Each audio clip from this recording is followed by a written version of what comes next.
queria apenas pincelar, para olhar para os jovens, uma constatação. A primeira constatação é: o Brasil, entre 1930 e 1980, cresceu mais do que qualquer país da história do capitalismo mundial. Ainda, isso é um fato, né? Ainda não perdemos esse recorde, apesar da China estar avançando tão fortemente. Por que eu digo isso? Porque não é amor ao nacional-desenvolvimentismo, ao getulismo e tal, não. É um exemplo prático. O livro parece que dá a entender isso nas entrevistas. Eu digo com clareza das debilidades e vou repetir aqui. A questão básica é a seguinte: o Brasil não tem defeito genético. Essa é a minha tese. Defeito genético, ou seja, nós somos uma nação que é mencionada como capaz de sediar um milagre econômico. E o professor Delfim Neto se zangava, me disse isso muitas vezes: olha, isso não é justo. Dizia ele, milagre é feito sem causa. E eu sei bastante bem que quais somos as causas desse desenvolvimento. E eu concordo com ele.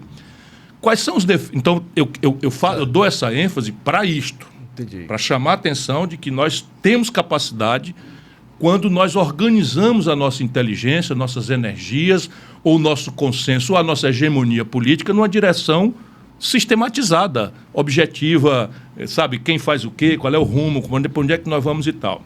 Quais são os graves defeitos do nacional-desenvolvimentismo que não nos servem de modelo para a contemporaneidade? Primeiro, lá atrás, como hoje, se tangenciou, se fugiu da tarefa política, que não é fácil, mas tem que ser feita, de construção de poupança doméstica. Por quê? Porque o nacional-desenvolvimentismo brasileiro fundou seu esforço numa lógica de endividamento externo. Naquele momento, vamos relativizar para fazer história. Naquele momento até seria compreensível, porque os capitais estrangeiros, ao contrário da contemporaneidade, eram de muito longo prazo e muito baratos.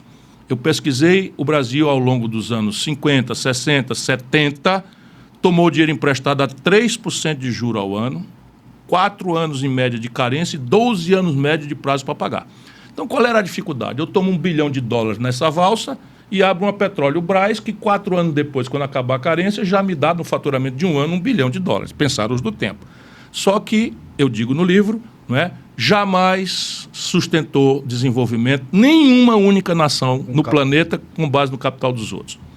Pode-se dourar a pílula dizendo, os americanos, perfeitamente, contemporaneamente, os americanos têm poupança perto de zero e financiam seu desenvolvimento com o dinheiro dos outros. Porém, eles têm uma atipia intransplantável, que é pintar um papel de verde e o mundo valorizar, seja como reserva de valor, seja como termo de troca, o chamado dólar, né, que o Brasil não tem. Então, esse é o primeiro defeito. Segundo, ao fazermos um esforço autoritário, boa parte desse período foi autoritário, porque perpassou a ditadura militar na concepção mesma do Getúlio. Não é? A mesma concepção.